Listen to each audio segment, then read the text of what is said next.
first. The first question is to Tony Lloyd. You mentioned about the IPCC. I just need to let you know the IPCC stands for Independent Police Complaints Commission, of which are not independent at all, because it's serving police officers who leave the police force and go into the IPCC, so they're not ex-police at all. Secondly, is to Sir Peter Fayh. You talk about mental illness. Now, when people are being detained, people are dying in custody, and the first thing the police do, as per usual, is spin the story out that the person who they've arrested, detained and killed has died of mental illness. This has happened recently with Leon Briggs from Luton and also Terry Smith from Staines within the last couple of weeks. Thirdly, I would like to know, is it standard practice to shoot and kill an unarmed man in the UK? Secondly, is it standard practice that the people who witnessed the shooting, the killing of Anthony Grainger, to be cate'd off into a cate prison and locked up for 6 months without anybody being able to get to them before they indicted them into a trial? Then, is it standard practice to indict a dead man, Anthony Grainger, into a trial who could not represent himself because he was dead? Is it standard practice that a judge, and the judge was called Judge Henshaw, did not want to tell the jury that Anthony Grainger was dead in the trial? Lucky for us, we actually won 3 weeks. It took 3 weeks the trial lasted, and they all got found not guilty, thank God. Now you have to justify why Anthony Grainger was shot dead.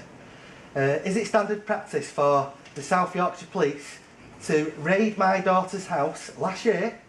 What was on the warrant was shotgun and cartridges, no name. Now, I reported it to South Yorkshire Police, doing the right thing, and they sent a detective inspector out to look at my claim. She came back a week later, and within this report she said, "Wesley, I've got something to tell you." So I said, "What?"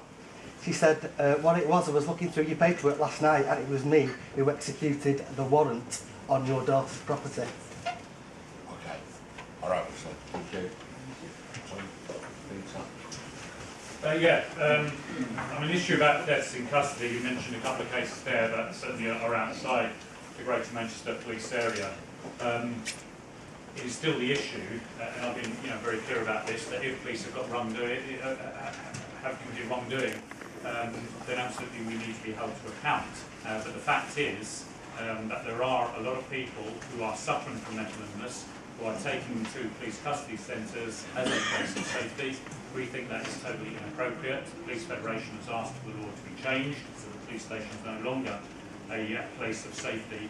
And indeed, we're trying to do much more fundamental work with the NHS in Greater Manchester, so that essentially we stop taking sick people to custody blocks and to concrete rooms. So absolutely, when we arrest people are vulnerable, and about 50% of the people that we arrest have got some form of medical issue, and we try and look after them. We do very exhaustive risk assessments. We have obviously doctors and nurses to look after them.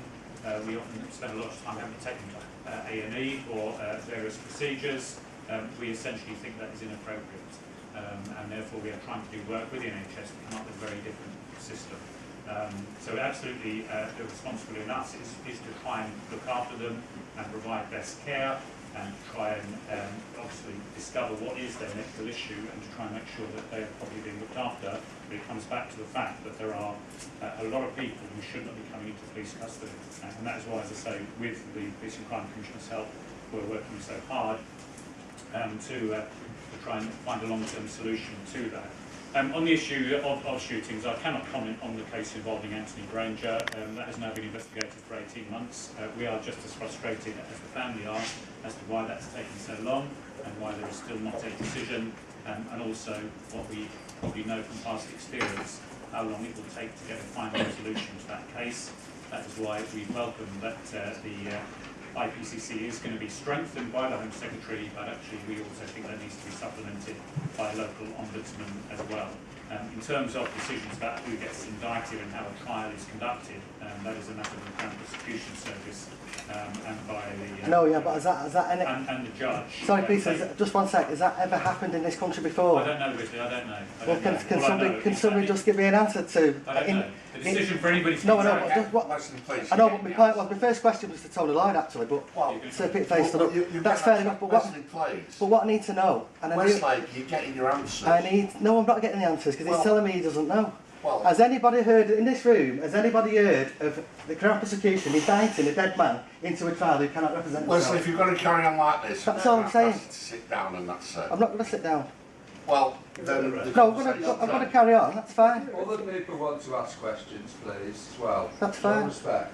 Okay, I say, I don't know. If you want me to go back and research, I can, but that is, who gets indicted in the court, number one, is a decision for the Crown Prosecution Service, and then for the judge as to whether they allow that indictment through committal proceedings. It's not a decision which is taken by the police.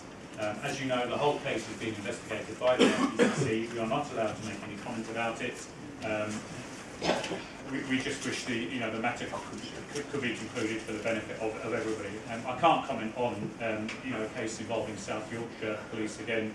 If you've got issues with them, you need to. No, but I know, but see, the problem is with the police investigating themselves. I agree with you, Wesley. No, but what I'm saying is, can I not come to Greater Manchester Police to investigate South Yorkshire Police? We're obviously doing what they've done Wesley, to my daughter's property. You know, me and you are in complete agreement that We're not in complete.